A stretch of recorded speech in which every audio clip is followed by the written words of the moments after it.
ഏത് ക്രിസ്തു മതവിശ്വാസിയാണെങ്കിലും അവരുടെ വീട്ടിൽ ഒരു ദിവസം ഒരു നേരമെങ്കിലും ചൊല്ലുന്ന ഒരു പ്രാർത്ഥനയുണ്ട്. സ്വർഗസ്ഥനായ ഞങ്ങളുടെ പിതാവേ, നിന്റെ തിരുനാമം പരിശുദ്ധമാകണമേ, നിന്റെ രാജ്യം വരണമേ, നിന്റെ ഇഷ്ടം സ്വർഗത്തിലെ പോലെ ഭൂമിയിലുമാകണമേ, ഞങ്ങൾക്ക് ആവശ്യമുള്ള അന്നം തരണമേ, ഞങ്ങളുടെ കടക്കാരോട് ഞങ്ങൾ ക്ഷമിച്ചതുപോലെ ഞങ്ങളുടെ കടങ്ങളും പാപങ്ങളും ഞങ്ങളോട് ക്ഷമിക്കണമേ, പരീക്ഷണങ്ങളിലേക്ക് ഞങ്ങളെ പ്രവേശിപ്പിക്കരുതേ, പിന്നെയോ തിന്മപ്പെട്ടവനിൽ നിന്ന് ഞങ്ങളെ രക്ഷിച്ചു കൊള്ളണമേ. എന്തെന്നാൽ രാജ്യവും ശക്തിയും മഹത്വവും എന്നേക്കും നിനക്കുള്ളതാകുന്നു. ആമേൻ. ഇത് ചിലപ്പോൾ വാക്കുകളിൽ വ്യത്യാസം വരാം, കാരണം ഓരോരോ സഭകൾ ചൊല്ലുമ്പോൾ ഈ പറഞ്ഞ അർത്ഥം ഇത് തന്നെയാണ്, പക്ഷെ വാചകങ്ങളിൽ ചില വ്യത്യാസം ഉണ്ടാകാം. ഇതിനെ എങ്ങനെ വേണമെങ്കിലും ആളുകൾക്ക് വിവർത്തനം ചെയ്യാം. ഇതിൽ നിന്റെ രാജ്യം വരണമേ എന്ന വാക്കിനെ എടുത്തുകൊണ്ടാണ് എൻ്റെ ഫേസ്ബുക്കിന്റെ താഴെ കുറെ ആളുകൾ, മുഴുവൻ എന്ന് പറയുന്നില്ല, കുറെ ആളുകൾ കമന്റ് ചെയ്തിട്ടുള്ളത്. ഞാൻ ആ പ്രാർത്ഥനയിൽ നിന്ന് മനസ്സിലാക്കുന്നത് സ്വർഗസ്ഥനായ ഞങ്ങളുടെ പിതാവേ, നിന്റെ തിരുനാമം പരിശുദ്ധമാകണേ. അതിന് ഞാൻ പ്രത്യേകിച്ച് അർത്ഥമൊന്നും പറഞ്ഞു തരണ്ട, ഇത് കേൾക്കുന്ന ആർക്കും അതിന്റെ അർത്ഥം മനസ്സിലാകും. നിന്റെ രാജ്യം വരണമേ എന്ന് പറഞ്ഞാൽ ഇവിടെ ക്രിസ്ത്യാനികൾ മാത്രമുള്ള ഒരു രാജ്യം വരണമേ എന്നല്ല ഞാൻ മനസ്സിലാക്കുന്ന അർത്ഥം. ക്രിസ്തു എന്താണോ വിഭാവനം ചെയ്തത് ആ രാജ്യം വരണമേ എന്നുള്ളതാണ്. നന്മയുള്ള രാജ്യം വരണമേ എന്നാണ്, സമത്വമുള്ള രാജ്യം വരണമേ എന്നാണ്, സന്തോഷമുള്ള രാജ്യം വരണമേ എന്നാണ്, സാഹോദര്യമുള്ള രാജ്യം വരണമേ എന്നാണ്, പരസ്പരം വിദ്വേഷമില്ലാത്ത രാജ്യം വരണമേ എന്നാണ്, എല്ലാവരും ഒന്നുപോലെ കരുതുന്ന, ഒന്നുപോലെ ജീവിക്കുന്ന, പട്ടിണിയില്ലാത്ത, സമ്പന്നമായ, സമ്പുഷ്ടമായ, ആനന്ദമുള്ള, സന്തോഷമുള്ള രാജ്യം വരണമേ എന്നാണ് നിന്റെ രാജ്യം വരണമേ എന്ന വാക്കിനെ ഞാൻ മനസ്സിലാക്കുന്നത്. അത് തന്നെയാകും അതിന്റെ യഥാർത്ഥ അർത്ഥം എന്നാണ് എനിക്ക് മനസ്സിലാകുന്നത്. നിന്റെ ഇഷ്ടം സ്വർഗത്തിലെ പോലെ ഭൂമിയിലുമാകണമേ. അതായത് സ്വർഗത്തിലെ ഇഷ്ടം എന്ന് പറയുന്നത്, സ്വർഗത്തിൽ എല്ലാവർക്കും ആനന്ദമാണ്, അവിടെ ദുഃഖമില്ല, സന്തോഷമാണ്, സംതൃപ്തമായ ജീവിതമാണ്, പരസ്പരം വിദ്വേഷങ്ങളില്ല, പരസ്പരം കുശുമ്പില്ല, പരസ്പരം ചെളിവാരിയറിയില്ല, പരസ്പരം ഏറ്റുമുട്ടലില്ല. ആ സ്വർഗരാജ്യം പോലെ ഭൂമിയിലും വരണമേ. അങ്ങനെയാണ് അതിന്റെ അർത്ഥം. ഞങ്ങൾക്ക് ആവശ്യമുള്ള അന്നം തരണമേ. അന്നം തരണമേ എന്നുള്ളതിന് ആഹാരം എന്ന് മാത്രം എടുക്കണ്ട, സമ്പത്തെടുക്കൂ, പണമെടുക്കൂ. അന്നം എന്ന് പറയുന്നതിനെ ആഹാരമായി മാത്രം വ്യാഖ്യാനിക്കേണ്ട. ഞങ്ങൾക്ക് ആവശ്യമുള്ള അന്നം തരണമേ എന്ന് പറഞ്ഞാൽ കോടിക്കണക്കിന് രൂപ നിങ്ങൾ സമ്പാദിക്കണം എന്നല്ല, നമുക്ക് ആവശ്യമുള്ളത് തരണം.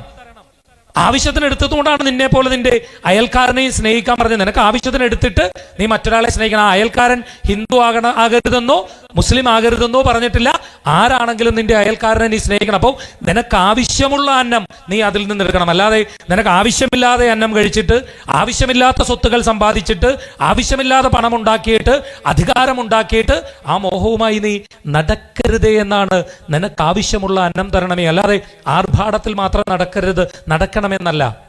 നമുക്കറിയാം, നമ്മൾ ഈ ക്രിസ്തുമസ് കാലത്ത് നോമ്പെടുക്കുമ്പോൾ നമ്മൾ നോൺ വെജ് ഒന്നും കഴിക്കില്ല, ഭക്ഷണം മിതമായി കഴിക്കും. മദ്യപാന ശീലമുള്ളവരൊക്കെ അത് ഒഴിവാക്കും. അത് മാത്രമാണ് നോമ്പ്. ക്രിസ്തു എവിടെയാണ് ജനിച്ചത്? കാലിത്തൊഴുത്തിലാണ് ജനിച്ചത്. ക്രിസ്തുവിനെ വേണമെങ്കിൽ വലിയ സമ്പന്ന കുടുംബത്തിൽ ജനിപ്പിക്കാമായിരുന്നു, രാജകൊട്ടാരത്തിൽ ജനിപ്പിക്കാമായിരുന്നു. പക്ഷെ ക്രിസ്തുവിനെ എന്തുകൊണ്ടാണ് കാലിത്തൊഴുത്തിൽ ജനിപ്പിച്ചത്?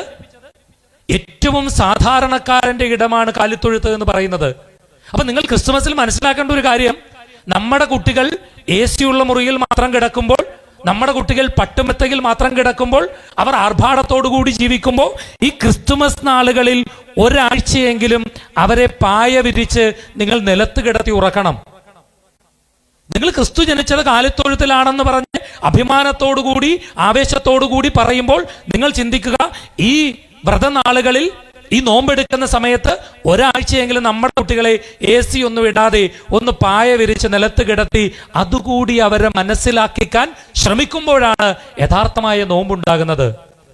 അങ്ങനെ ശ്രമിക്കാനുള്ള ഒരു ഓർമ്മപ്പെടുത്തലാണ് കാലിത്തൊഴുത്തിൽ ഏറ്റവും സാധാരണക്കാരന്റെ ഇടയിൽ ക്രിസ്തു ജനിച്ചു എന്ന് പറയുന്നത്.